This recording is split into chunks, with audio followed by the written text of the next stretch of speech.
Bonsoir les gars, bonsoir à tous. Oh là là, pourquoi je suis bleu comme ça? Ramadan Kareem à tous les bros.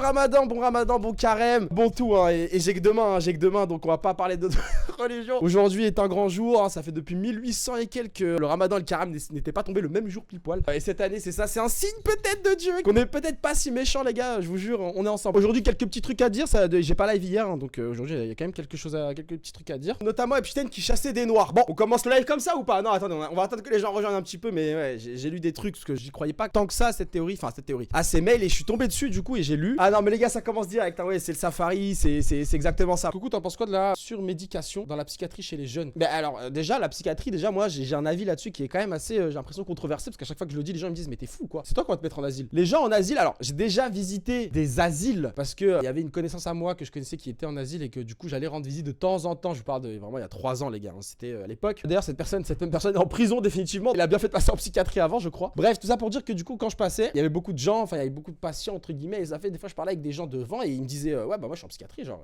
normal tu vois. Et je vous jure que pour moi, en gros, et même le retour que j'ai la plupart du temps avec les gens un minimum raisonné, c'est ce qu'ils disent aussi, c'est que bah en fait les médicaments abrutissent les gens, ce qui donne en plus ils vous forcent à prendre les médicaments, ça veut dire c'est pas un objet psychiatrique qu'on te dit allez on te conseille ce médicament de nana. Non, t'as des troubles psychologiques, t'as ça à soigner entre guillemets, ce qui fait que on va te regarder prendre le médicament, genre les infirmiers se posent littéralement devant les gens, faut qu'ils prennent le médicament, il y a pas de t'avales blahani, tu fais semblant je sais pas quoi, voilà, t'ouvres la bouche etc. Je trouve c'est un peu vicieux et comme j'ai dit bah voilà, les gens avec qui j'ai parlé là-bas, moi je m'en souviendrai toujours et je sais que ils avaient pas du tout l'air aussi fous. Après c'est caractéristique des vrais psychopathes de cacher leur folie, mais tranquillement quoi, tranquillement. T'as parlé de Barack Obama qui avoue l'existence des extraterrestres? Non, j'ai pas parlé de Barack Obama qui avoue l'existence des extraterrestres et je sais pas si vraiment je vais en parler parce que est-ce que là ils sont pas en train d'utiliser toutes les cartes possibles et inimaginables pour pas qu'on s'intéresse au dossier Epstein au final.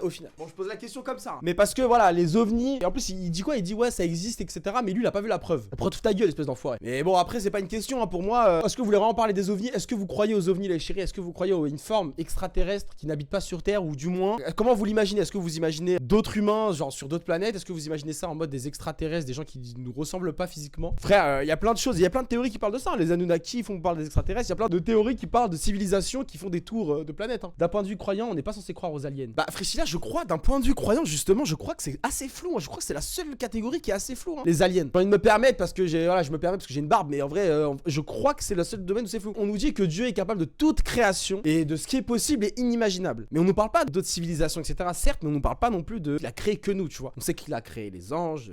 Bon, après, je peux rentrer dans un débat religieux, mais vous avez compris. D'autres êtres vivants, oui, mais jamais comme nous. Ok, donc pas des humanoïdes, peut-être des bactéries, mais genre oui, il y a que les humains qui ont une âme. Genre enfin pour les chrétiens, genre les animaux n'ont pas d'âme, donc pas de paradis ou enfer. Ah oui, d'accord, Frichela. Ok, j'avais pas compris. Ah oui, non, mais c'est pour ça que je demande si c'est humanoïde ou pas, tu vois, parce qu'une forme de vie, ça peut être une bactérie, ça peut être de la merde. Encore une fois, faut se renseigner sur les groupes sanguins, la manipulation pour rendre compatible. Ah mais Issou, j'avoue que le sang, je m'étais jamais renseigné dessus. Je me suis renseigné, enfin par rapport à Issou dans mon chat, merci mon frère, qui m'avait envoyé une vidéo sur Instagram, et puis même depuis, je tombe pas mal de trucs comme ça sur mes pour toi et tout. Mais en général, ouais, le sang, je m'étais jamais renseigné à ce point, et je m'étais jamais posé des questions sur la catégorisation de notre sang. Et je crois que j'ai compris, je crois qu'il y a bel et bien un sang au-dessus des autres, une sorte de lignée un peu officielle, mais je sais pas. C'est compliqué quand même, c'est compliqué pour l'instant, j'ai pas assez de data sur le sang. Et je voulais parler de pourquoi tous les ministres, ils étaient autant pro-israéliens. Voilà. Bon, alors ça drop direct, non mais c'est bon, on a parlé un petit peu, etc. Je peux me permettre de débiter. Non, en vrai, je me suis un peu renseigné juste pour savoir, histoire de, comme ça. Pourquoi tous nos ministres sont pro-israéliens? Genre, ils voient pas les choses et tout, genre, comme nous. Et en fait, enfin, ils sont pro-génocide plutôt, parce que pro-israélien, c'est encore autre chose. Mais pro-génocide, je regarde et tout, je me dis, et en fait, j'ai vu, il y a 3 associations israéliennes. Donc, je crois qu'il y en a une qui s'appelle SPP, il y en a une qui s'appelle, le CRIF, et il y en a une autre, j'ai pas le nom, mais c'est une abréviation pareille. Et tous ces organismes-là, en France, ont payé plus de 50 voyages, juste en un an, hein. Genre, tous les ans, ils font ça. Et en un an, ils payent à peu près 50 voyages, tout frais compris, hein. Tout.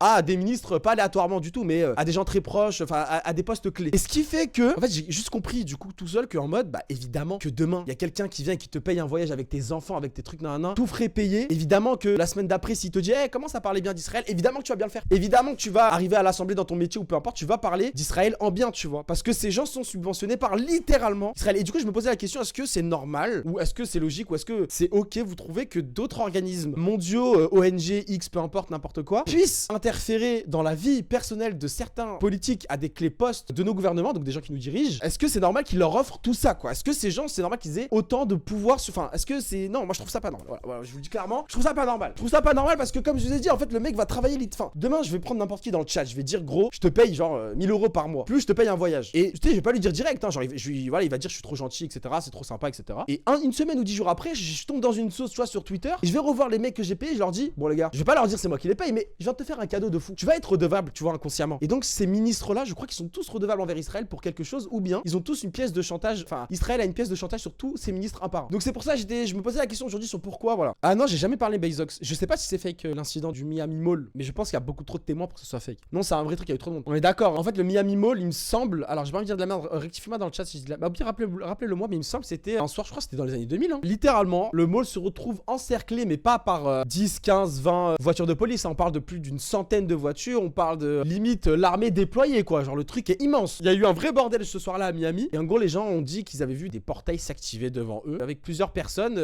qui sortent du portail qui faisait beaucoup plus de 3 mètres. Enfin, pas des humains, quoi. Des gens qui sortent de quelque part d'autre. Et donc voilà. Coucou Sofiane, t'as jeûné aujourd'hui et t'en penses quoi de ce qui se passe avec la grande mosquée de Paris? Malheureusement, pour le ramadan, les gars, moi je vous le dis honnête. Voilà, moi je me suis pas cassé la tête. J'ai jeûné aujourd'hui. Je me suis dit, ok, mieux vaut jeûner un jour de plus qu'un jour de moins. Et malgré le fait que c'est, je crois, c'est vraiment interdit de jeûner un jour avant le ramadan, je crois. Du coup, ce qui fait que, en fait, je me suis juste référé à ce qu'on a toujours appris. Il faut se référer à son pays d'origine. Même si la mosquée de Paris, voilà, vous savez mon avis là-dessus, tout le monde est au courant. La mosquée de Paris, ils proposent l'épilation du vagin. Enfin, je veux dire, ils font des soirées pour le nouvel. Enfin, voilà quoi. Il y a des trucs qui font que ils sont pas très, c'est pas très intéressant de les suivre eux. Mais si même dans ta religion, on dit suis ton pays, mon gars. Donc, moi, je suis la mosquée de Paris dans le sens où je vais écouter. Ils ont dit, je crois aujourd'hui, donc j'ai dit bon bah aujourd'hui. Mais demain, si c'est péché ou si c'était interdit ou si c'était pas aujourd'hui, ils vont endosser aux yeux de Dieu la responsabilité de ce qu'ils ont fait. Donc j'ai commencé aujourd'hui, moi personnellement. Je sais pas si vous avez commencé aujourd'hui ou hier. J'ai une question un peu compliquée, mais en 2026, on est censé s'informer où et de quelle manière, frérot. C'est un peu compliqué, j'avoue, mais c'est très intéressant. Et pour moi, en fait, enlever déjà tout ce qui est médias à proprement parler. Donc même les médias qu'on considère avec nous, hein, des trucs de Twitter, etc. Peu importe le média, tant qu'il relaie de l'information en rapide, on le suit pas. Déjà, ça sert à rien. Il va forcément des fois dire de la merde. Enfin, ça sert à rien. Voilà. On enlève, que ce soit BFM ou Médiavenir sur Twitter. Voilà, les deux trucs, c'est de la merde. Ça reste un média. Tu vois ce que je veux dire? Ça reste de voilà. Les gens qui détiennent ce truc-là n'ont pas forcément des intentions très bonnes. Maintenant, aller se renseigner soi-même, c'est compliqué, mais ce que j'ai fait perso, c'est que je me suis tellement mangé d'informations, de fake, de fausses news, etc. et ne jamais rien prendre pour acquis, peu importe de quelle bouche ça sort. Faire un travail surtout sur comment tu prends l'information, tu vois. Parce qu'en fait, je sais pas comment dire, mais de nos jours, t'es bombardé d'informations. Du coup, il y a plus vraiment d'endroits où c'est centralisé parce que l'information est absolument partout. Genre Insta, Twitter,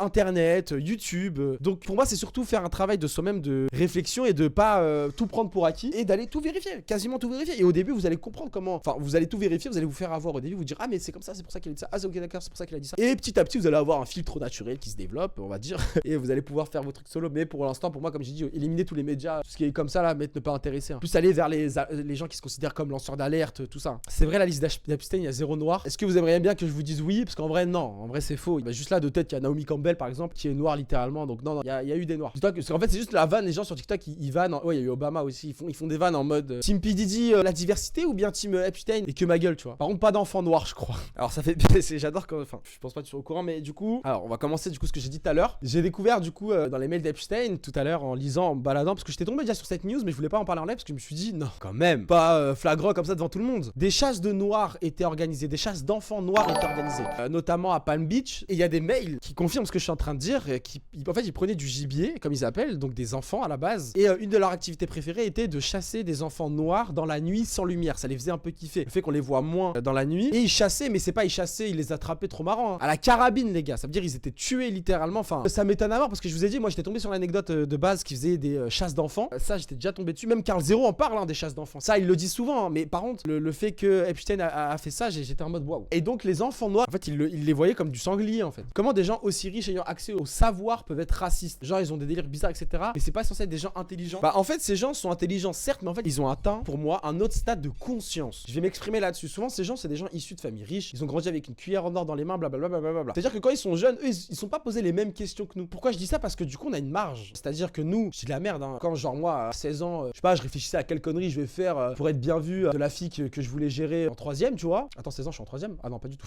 Que de la fille que je voulais gérer en seconde. Eux ils se posent pas ces questions là, eux ils étaient déjà en train d'admirer la vue, ils avaient déjà conscience qu'ils vivaient, ils avaient déjà conscience de leur avenir, ils se posaient d'autres questions qui nous on se posait pas en fait, parce qu'ils étaient pas dans la même vie que nous entre guillemets. Ce qui fait que pour moi oui c'est des gens très intelligents, mais qui ont atteint surtout un autre statut de conscience qui fait que ils se prennent limite un peu limite hein, pour des dieux vivants. C'est pour ça que je dis eux ils ont une autre mentalité hein. C'est pas juste des gens qui sont bien, qui sont intelligents, c'est des gens qui se prennent pour ce qu'ils ne sont pas. C'est vraiment ils ont eu toute la marge pour se penser dieux vivants. En fait surtout je pense qu'ils ont pas les mêmes valeurs, mais parce qu'ils ont pas vécu les mêmes choses, ils ont pas vu les mêmes choses. Je sais pas, moi j'ai la merde, on a tous vu nos darons rentrer, nos darons mal au dos etc, ça nous fait de la peine, tu vois. Tu te dis bon je vais travailler des trucs, eux ils se posent pas ces questions là, tu vois. Eux y a pas ces questions là, et c'est pour ça que que je dis, ils se prennent pour je ne sais pas quoi. Ils sont surtout pas humains quoi. Peut-être. T'as vu l'acteur de Maman j'ai raté l'avion qui dit n'avoir jamais rien vu à Neverland? J'ai vu, ça m'a fait plaisir parce que je me disais, ils sont où les enfants là qui ont passé des années à Neverland de Michael Jackson? Parce que j'ai pas envie de pousser la théorie comme quoi Neverland c'était un lieu où ils protégeaient les enfants et genre dans 2 semaines il y a des enfants qui commencent à parler et qui disent bah Neverland c'était pire qu'Epstein. Bon, ça niquerait tout même si j'ai une confiance à 95%. Or le fait que je sois très fan, mais à 95% de Michael Jackson, et bah quand même je m'étais dit voilà, je vais pas commencer à parler de ça. Maintenant j'ai vu l'acteur de Maman j'ai raté l'avion parler là sur j'ai vu la vidéo passer tout à l'heure sur TikTok et qui dit que oui Michael Jackson, Neverland, il a rien vu. Genre Michael Jackson, c'était pas du tout un être qui avait des mauvaises idées, etc. Et il le dit que même en étant enfant, avec du recul, etc., aucun geste déplacé, aucun mot déplacé. Il le dit vraiment, c'était vraiment la Neverland quoi. C'était le Neverland. Genre, il a pas envie de dire c'est le paradis, mais c'était Neverland, tu vois. Comment il le dit, ça m'a dit, je me suis dit ok, parce que c'est le moment, tu vois. Michael n'est même plus vivant. Il y a aucune crainte à tirer sur lui, tu vois. Comme Epstein, ça vient de sortir, peut-être que les langues vont se délier. Au final, non. Je me suis dit pareil, les autres enfants auraient été manipulés par leurs parents pour gagner des sous et les faire passer pour un pédo. Ouais, non, mais ça c'est pour moi le truc qui est ça. Hein. Le seul truc bon soupçon, mais MJ, c'est le syndrome de Peter Pan. Mais tu sais que Priscilla, même moi, en fait, le syndrome de Peter Pan, genre dans ma tête, c'était putain, pas, je vais être horrible, mais c'était pas un truc inventé, mais dans ma tête, ça n'existait pas. Qu'est-ce que tu penses de l'affaire Quentin? Quentin, c'est le jeune qui est mort à Lyon, d'ailleurs, ma ville, RPZ. Non, en vrai, il est décédé. En fait, c'est quoi la séquence qui m'a fait du bien? C'est Alice Cordier qui parle sur BFM TV et on lui montre les images que c'est son groupe qui a attaqué, enfin, c'est le groupe de Quentin qui a attaqué les Antifa d'abord. Et j'étais mort de rire. Et c'est juste ça que ça m'a fait rire, mais sinon, je vous mens pas, les gars. Vous savez, ce genre d'affaires, c'est compliqué de s'exprimer là-dessus. J'ai pas envie de m'exprimer pour l'instant. Pourquoi? Parce que j'ai pas envie de dire que ça nous sert peut-être à détourner l'attention. Peut-être que Macron s'est dit, allez, mettez-lui un racelard qui meurt. Les gens vont se fight entre eux et puis là, c'est reparti. Hein. Une petite année là, même pas, un peu moins d'1 an des présidentielles. C'est chiant. Et c'est tout le temps ça, les gars. C'est tout le temps le même scénario. Tu penses que le faux Messi va être envoyé grâce à l'IA? Ouais, pourquoi pas. En tout cas, Palantir. Moi, je soupçonne le patron de Palantir. En fait, je crois, du coup, dans le méga plan où était Epstein, pour moi, le PDG de Palantir, je crois que c'est. Enfin, je sais pas si je peux me permettre de dire ça, mais c'est le descendant d'Epstein en fait. En tout cas, c'est la suite dans le plan. Il est totalement dans le plan, il est totalement dans la suite dans le plan. Et c'est lui là, les gars. C'est lui là qui est en train de tous nous baiser. Donc, Epstein est mort, ok, etc. Et il faut tous qu'on braque notre viseur sur le mec de Palantir, les gars. Palantir, il faut qu'on braque son viseur là-dessus. C'est un gros chien de la casse. Palantir, les gars, c'est littéralement la plus grande entreprise de renseignement de tous les temps. Enfin, de renseignement de données massives de tous les temps. Donc là, déjà, on a 3 mots qui vont pas ensemble. Et ces gens-là travaillent avec. Ils sont connus parce que, ils débloquent des contrats parce qu'ils sont vraiment très forts pour cibler, pour tout ce qui est nouvelles technologies, pour plus tracer les gens, etc. Ils sont vraiment très très chauds, tu vois. Et donc, eux se sont encore alliés avec le Mossad. La France leur a donné des millions, pardon. Il y a beaucoup de pays qui s'allient avec Palantir, façon. Et les derniers en lice, c'est Israël, évidemment, la France, évidemment. Et ils sont connus parce que, voilà, ils sont littéralement l'outil de sécurisation de tous les bails de la CIA, Mossad, KGB. C'est pour ça que je dis, je crois, la suite d'Epstein, en fait, je crois que c'est du coup Karl le frérot, là, le frérot de Palantir. Tous ceux dans le serveur, déjà, on est fichés. Comment cette application, elle peut se permettre de me demander ma carte d'identité? Comment? Mais déjà, tous ceux dans le serveur, on est fichés S, mais déjà, Discord ne peut pas. Déjà, oui, c'est vrai, déjà, dans le serveur, on est tous fichés S. Il y a que des débats sur Charlie Kirk et sur Jack Lang et tout. Vas-y, bon, tant pis. Il y a des théories de malade mental, mais c'est pas ça le sujet. Surtout question de Discord. C'est une application où justement, je me sentais vraiment libre. Et là, ça devient un truc où tu dois mettre ta carte d'identité, valider ton truc. Vas-y, moi, je veux pas là-dessus. S'ils mettent vraiment la carte d'identité, je sais pas si je reste dessus. Est-ce que tu penses que les drogues sont une forme de pouvoir? Une forme de pouvoir, les drogues.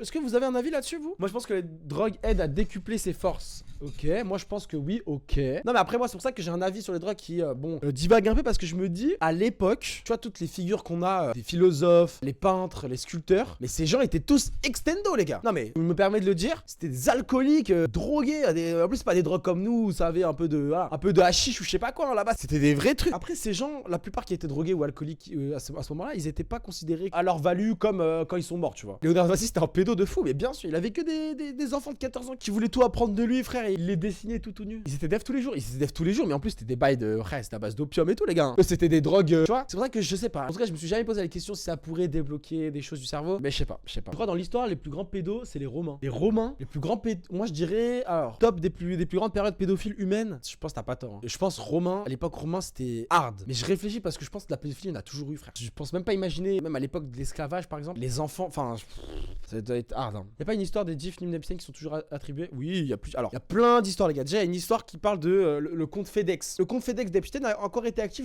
jusqu'à fin 2024 les gars. Ils ont envoyé des tonnes de choses à des adresses hyper bizarres. Et quand Twitter a fait remarquer à FedEx en la rebasant partout, etc. Ils ont juste désactivé le compte. Ils ont même pas fait de communiqué là-dessus. Bon, la fin de l'histoire. Son compte, il y a quoi d'autre? Il y a des numéros à lui qui sont encore attribués où ça sonne et ça ne répond pas évidemment. Ouais, pareil, Saiski, le compte Fortnite évidemment, ça a été. Alors, le compte Fortnite, il y a deux choses. Son compte Fortnite et Rocket League est encore actif en Israël. Bon, Epic Games a répondu à cette, si je puis dire, dire fake news, mais pas si fake, on va y revenir, parce qu'ils ont dit qu'il n'y avait aucun, ils ont dit que non, pas du tout, etc. Et ils ont fini par, il y a aucun mail, Epstein n'a jamais joué à Fortnite, ni n'a jamais eu un compte Epic Games, etc. Et ils disent qu'ils ont vérifié dans la base de données. Sauf que c'est faux, littéralement Epic Games vous avez menti, au moins sur une des deux parties dans le mail, donc à la fin pour moi, vous avez dit qu'il n'a jamais téléchargé Epic Games, sauf qu'il y a des mails de Epstein, où il y a littéralement ses reçus de paiement, ou ses abonnements, etc. Ou quand il achète des trucs sur internet, 25 € de V-Bucks, mon chéri. Il a déjà acheté des V-Bucks, donc ça veut dire qu'il avait un compte Epic Games, et donc il y a une liaison avec le mail et le compte Epic Games. Donc Epic Games, quand ils disent qu'ils ont fouillé, qu'il n'y avait rien, c'est des menteurs. Donc est-ce qu'on peut les croire, du coup, si on revient sur la première information, est-ce qu'on peut les croire comme ils ont un peu paniqué, ils ont dit non, mais c'est pas lui, etc. C'est quand même dingue qu'il soit situé en Israël, c'est quand même dingue qu'il ait le même pattern de parties sur Rocket League et sur Fortnite que Jeffrey Epstein. C'est quand même chelou, tu vois. Et donc, entre FedEx, entre Fortnite, entre les numéros d'Epstein, il y a plein de gens qui disent que voilà quoi. Mais il y a sa meuf encore. Sa meuf qui ressemble même plus du tout à Ghislaine, carrément, qui a même pas les mêmes yeux, qui a pas le même nez, lol. Il y a même sa pilote, les gars. C'est une femme, on n'en parle pas du tout. Mais en fait, Jeffrey avait un pilote assigné à son Boeing qui se contentait de faire les voyages et du coup qui voyait les gens passer, qui voyait les choses se faire, qui entendait les conversations, qui était notamment très jeune, cette pilote, et encore en vie. On n'a aucune news d'elle depuis genre 2022, je crois, 2023. Les dernières news qu'on avait, je crois qu'elle était en Allemagne, à une soirée, quelqu'un l'a pris en photo parce qu'il l'a reconnue,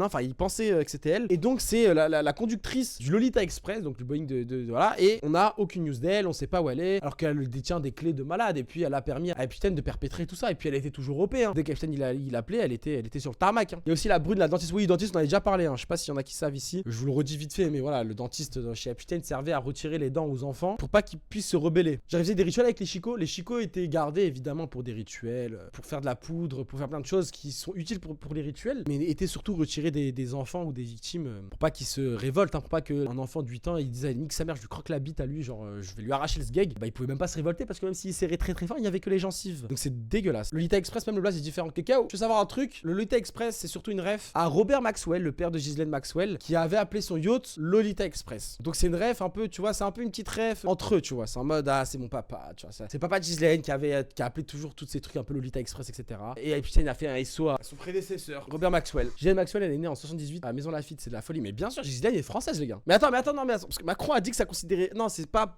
la France, les gars, ce n'est pas la France. Ah mais Ghislaine elle est née en France et tout, ok. C'est-à-dire ils peuvent l'expatrier pour avoir des, ok.